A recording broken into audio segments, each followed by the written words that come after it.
Segunda carta a Timóteo. 2 Timóteo 1. Paulo, apóstolo de Cristo Jesus por vontade de Deus, conforme a promessa de vida que Ele nos fez em Cristo Jesus, ao querido filho Timóteo. Que Deus, nosso Pai, e Cristo Jesus, nosso Senhor, te dêem graça, misericórdia e paz. Dou graças a Deus a quem sirvo com reta intenção, como fizeram os meus antepassados, ao lembrar-me de ti continuamente nas minhas orações, noite e dia. Recordo-me das tuas lágrimas e desejo ver-te outra vez para me encher de alegria. Lembro-me bem da tua fé sem fingimento, como a que tiveram antes de ti a tua avó Lloyd e a tua mãe Eunice, e tenho a certeza que é a mesma fé que tu tens.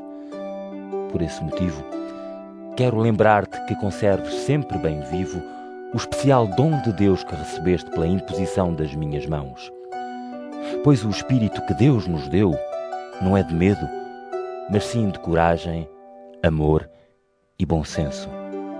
Não te envergonhes, portanto, de dar testemunho de Nosso Senhor, nem te envergonhes de mim que estou preso por causa dele. Pelo contrário, com a força que vem de Deus, deves estar pronto para sofrer comigo por amor do Evangelho. Deus é que nos salvou e nos chamou de um modo especial. Não foi pelos nossos méritos, mas pelo seu próprio plano e pela graça que desde sempre tinha pensado conceder-nos por meio de Cristo Jesus.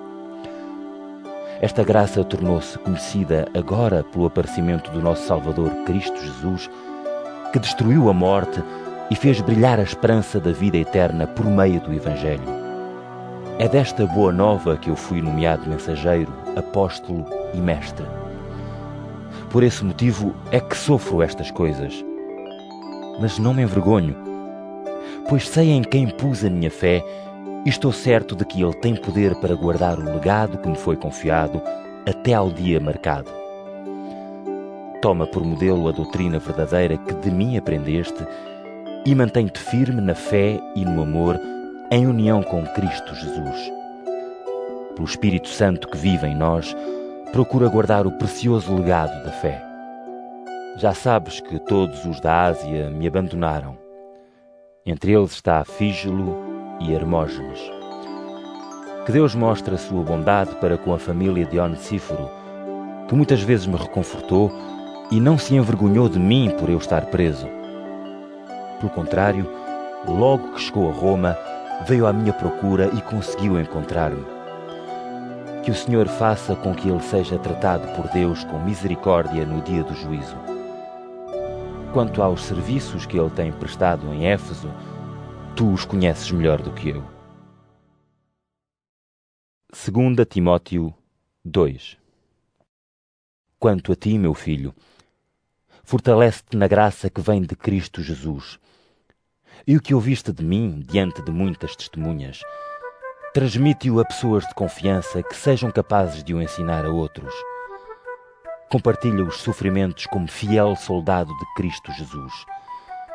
O soldado que vai para a guerra deixa de se preocupar com os negócios da vida civil para poder agradar ao comandante. E quem toma parte numa competição desportiva só recebe o prémio se cumprir as regras do jogo. O camponês que trabalha é que deve ser o primeiro a beneficiar do fruto do seu trabalho. Fixa bem o que te digo, pois o Senhor há de ajudar-te a compreender tudo isto.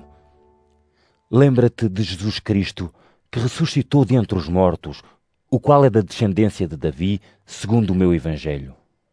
É por ele que eu tenho sofrido, até ao ponto de ser preso como um malfeitor. Mas a palavra de Deus não está acorrentada. Por isso eu suporto tudo, pensando nos que foram escolhidos por Deus, para que também eles possam ter a sua parte na salvação em Cristo Jesus, juntamente com a glória eterna. É bem verdade aquilo que se diz: se com Ele morrermos, com Ele viveremos. Se nos mantivermos firmes, reinaremos com Ele. Se o renegarmos, também Ele nos há de renegar. Se nos tornarmos infiéis, Ele continua sempre fiel, pois não pode negar-se a si mesmo. Recorda a todos estas coisas advertindo-nos em nome de Deus para não armarem discussões que não servem para nada, a não ser para a perdição dos que as ouvem. Prepara-te para te apresentares diante de Deus de maneira que lhe agrade, como um trabalhador que não tem nada de que se envergonhar e que proclama a palavra da verdade com retidão.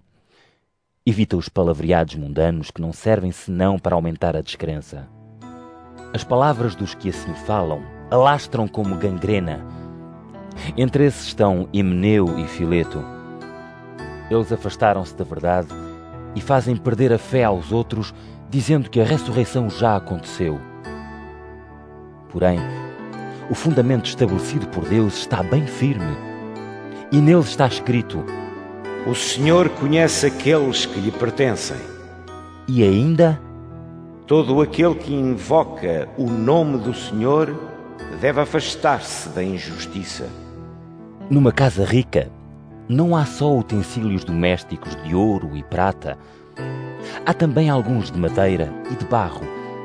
Uns servem para fins nobres, outros para usos mais correntes. Portanto, quem está limpo dessas coisas é um utensílio nobre, purificado e útil ao dono, e serve para fazer tudo o que é bom. Mas tu, foge das paixões da juventude. Procura a justiça, a fé, o amor e a paz com todos os que invocam o nome do Senhor de coração sincero. Evita as conversas estúpidas e insensatas. Bem sabes que só produzem discórdias, e quem está ao serviço do Senhor não deve andar metido em discórdias, mas deve tratar toda a gente com delicadeza. Deve saber ensinar e ser capaz de suportar o mal. Deve saber corrigir os seus adversários com mansidão, pois talvez Deus os leve a arrependerem-se para reconhecerem a verdade, e assim escapam da armadilha do demónio. 2 Timóteo 3.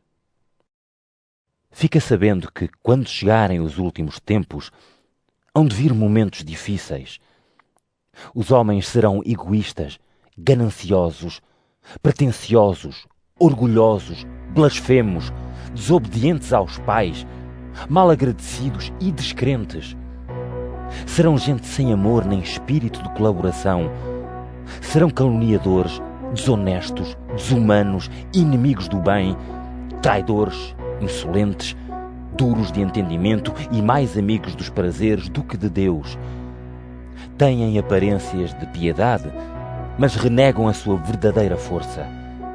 Foge também deles. Ao número destes pertencem igualmente os que andam pelas casas e enganam pobres mulheres carregadas de pecados, que se deixam levar por um desejo qualquer. Elas frequentam sempre a instrução religiosa, sem nunca conseguirem chegar ao conhecimento da verdade. Do mesmo modo que Janes e Jambres se levantaram contra Moisés, também estes se levantam contra a verdade. São homens de entendimento corrompido e fracos na fé. Mas não hão de chegar muito longe, pois a sua loucura será desmascarada por todos, como foi a daqueles dois. Tu, porém, seguiste-me no ensino, no comportamento, nas intenções, na fé, na paciência, no amor, na persistência, nas perseguições e nos sofrimentos que tive de passar em Antioquia, em Icónio e em Listra. Quantas perseguições tive de sofrer, mas o Senhor livrou-me de todas elas, e todos os que quiserem viver piedosamente em Cristo Jesus serão perseguidos. Mas os maus e os intrusões serão cada vez piores, enganando os outros e ficando eles mesmos enganados. Tu, porém, mantém-te firme naquilo que aprendeste e aceitaste confiante. Sabes bem de quem o aprendeste e que desde a infância conheces as Sagradas Escrituras. Sabes que elas podem dar-te a sabedoria que leva à salvação pela fé em Cristo Jesus. Toda a Escritura é inspirada por Deus e serve para ensinar, convencer, corrigir e educar segundo a vontade de Deus, a fim de que quem serve a Deus seja perfeito e esteja pronto para fazer tudo o que é bom. 2 Timóteo 4. Diante de Deus e de Cristo Jesus, que há de vir julgar os vivos e os mortos, e em nome da sua vinda e do seu reino, uma coisa te peço encarecidamente. Prega a palavra, insiste a tempo e fora de tempo, avisa, repreende, exorta com muita paciência e dedicação ao ensino. Pois há de vir o tempo em que os homens não aguentarão a sã doutrina, mas no desejo de ouvir coisas agradáveis ao ouvido, hão de ir à procura de muitos mestres. Deixam de prestar atenção à verdade e correm atrás de lendas. Mas tu, sê vigilante em tudo. Suporta as dificuldades. Comporta-te como mensageiro do Evangelho e cumpre a tua missão. Quanto a mim, chegou a hora de oferecer a minha vida em sacrifício e o tempo da minha morte aproxima-se. Lutei pela boa causa, percorri o meu caminho e guardei a fé. Só me resta agora receber a merecida recompensa que o Senhor me dará no dia do juízo. Ele é o juiz justo e há de dar-me essa recompensa não só a mim, mas também a todos aqueles que esperaram com amor a sua manifestação. Vem ter comigo o mais depressa possível, pois Demas abandonou-me. Preferiu as coisas deste mundo e foi para Tessalónica. Crescente foi para a Galácia e Tito para a Dalmácia. Só Lucas é que ficou comigo. Traz contigo Marcos, que me é muito útil no cumprimento da minha missão. Tíquico mandei-o para Éfeso. Quando vieres, traz-me a capa que deixei em Troade, em casa de Carpo. Traz também os manuscritos, sobretudo os que estão escritos em pele. Alexandre, o latoeiro, fez-me muito mal. Que Deus o trate conforme merece. Tenho cuidado com ele, pois levantou muitas dificuldades à minha pregação. No meu primeiro julgamento, ninguém me defendeu. Todos me abandonaram. Que Deus lhes perdoe. Mas o Senhor esteve comigo, deu-me forças e fez com que a boa nova que lhes anunciei desse muito fruto e que todos os não-judeus me escutassem. Assim fui salvo da boca do leão. O Senhor há de livrar-me de todo o mal e há de dar-me a salvação no seu reino celestial. A Ele seja dada glória para todo o sempre. Amém. Dá cumprimentos meus a Prisca e Áquila e à família de Onesíforo. Erasto ficou em Corinto. Trófimo deixei-o doente em Mileto.